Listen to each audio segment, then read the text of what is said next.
You're listening to That Home Loan Hub. I'm Zibuni Salimova, here to make home loans and property investing simple, smart and stress-free.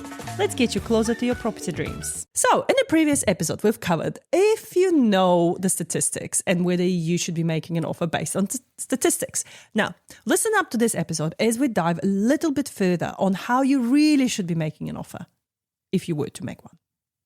Awesome. Hello, Megan. Hello. Good to have you back. Thank you.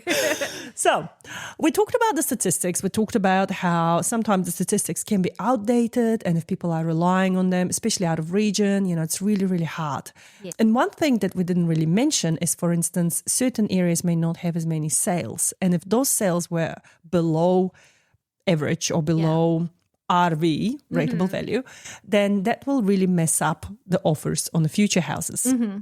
Yes, if people are relying on council valuations, which we talked about are 3 years out of date, and if they're relying on, like, for example, we're in June now, if we're relying on April's sales data, which is also out of date, what do they do to figure out what an offer should be? And we talked offline about, like, the data itself can be a little bit dodgy, because if there's only 2 sales, maybe in Foxton Beach, for example, and one of them is very low because the house needed lots of work, then even the data is not that accurate, because a sale above RV is what you would expect for Kapiti.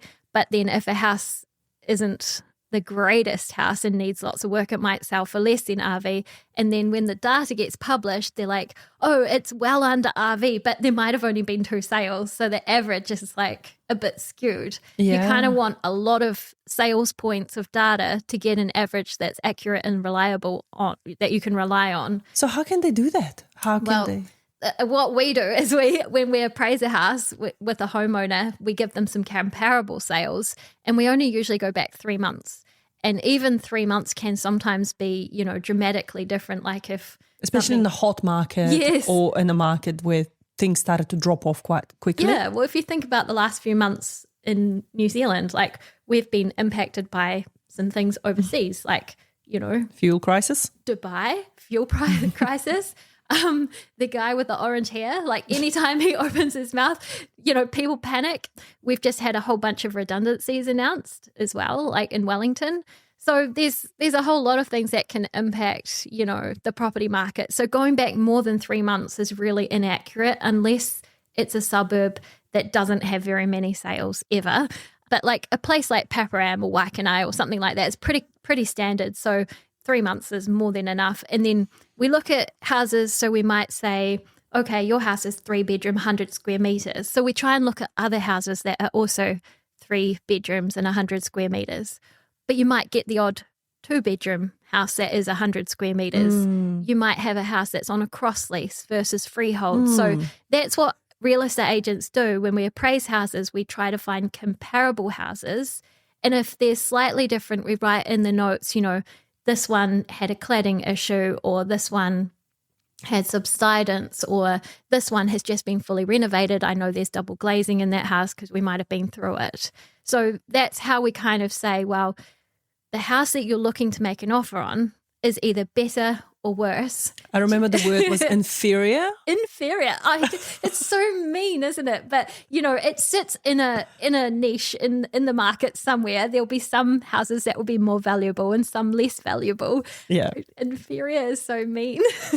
And I guess this just points out that why people shouldn't really try to sell their own houses either, because you just don't know what value, what price tag you should be placing on your house. Yeah. And a lot of the time, people do sell their house below the value what the agent could have actually sold it for them, because the agent is data driven. You guys not just looking pretty and turning up in flash cars. You actually you actually do a lot of work behind the scenes, I would imagine. So just the amount of market knowledge. Like, we caravan every single property that Harcourts has on the Kapiti Coast. Like, every Monday we go through every single property.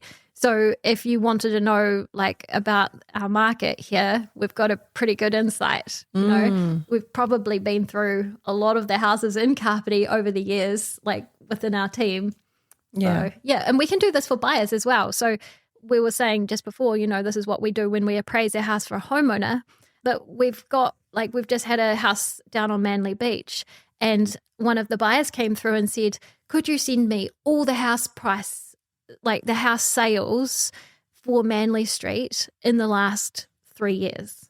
So I just went on to our system and I downloaded that for her. Obviously, we don't provide names and personal information, but we can provide house sales of houses on that street, or we can provide comparable sales within the area of like 2 or 3 kilometers within that house price, the house's location. What made me think of was homes.co.nz. Often they have, Yes. if you search an address, it pops up with like a whole street, and the street might have red dots, blue dots, green dots, whatever dots. Yeah. So how reliable is that? Do you know?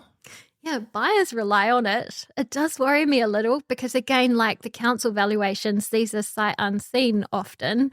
I believe Homes is owned by Trade Me, so they do have access to a lot of price data because when a house sells, we update the sale price in there and that feeds through. So there is a bit of, it can be hit and miss depending on like the algorithm thinks that it's roughly that, but there's nothing like actually having somebody go through who's experienced and say, oh, well, it has got double glazing, but like Homes wouldn't know that. Yeah. Or it might be a defective title if it was a cross lease because they've built something without permission, or like all these little things can really impact value in a good way or in a bad way that we could just tell people if they wanted to ask us. Yeah. Yeah. But also what I find sometimes is that if buyers can work with the agent and actually go, hey, I'm looking to offer 800K. Do you think they will accept it? Yeah. And you've appraised it between 850 to 900. So they're 50K offered. Yeah. Would you still present their offer? Or Yeah, I would. Yeah.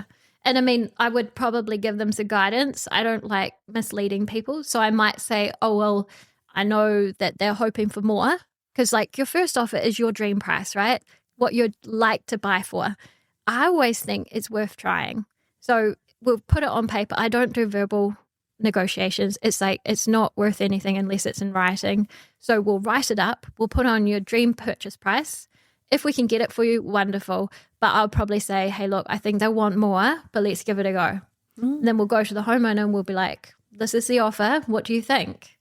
And they'll usually come back saying, we'd like a little bit more. And then I'll go back to the buyer and say, hey, as expected, they want a little bit more. Do you want to increase your offer, or do you like to, maybe they have a settlement date that's really important to them. Can you change your settlement date? Or are there any conditions that you could like kind of do some work in advance so that you've got less conditions on it? Or, and we work with the mortgage advisors as well to try and make sure that it's all kosher.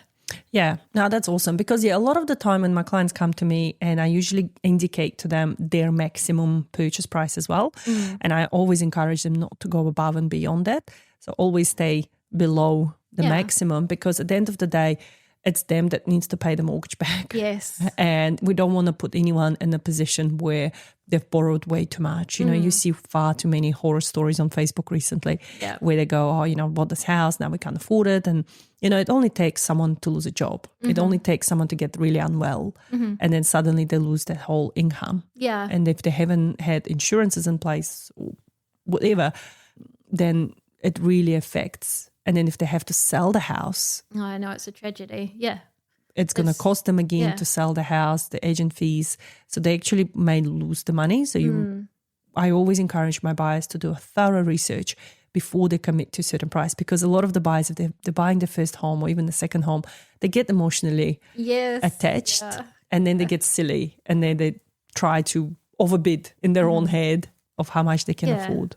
Well, we're the same. Although we're employed by the homeowner to sell the house, all we are is the messenger. So if the homeowner doesn't want to accept an offer that is an acceptable amount to the buyer, then maybe we can find them another house.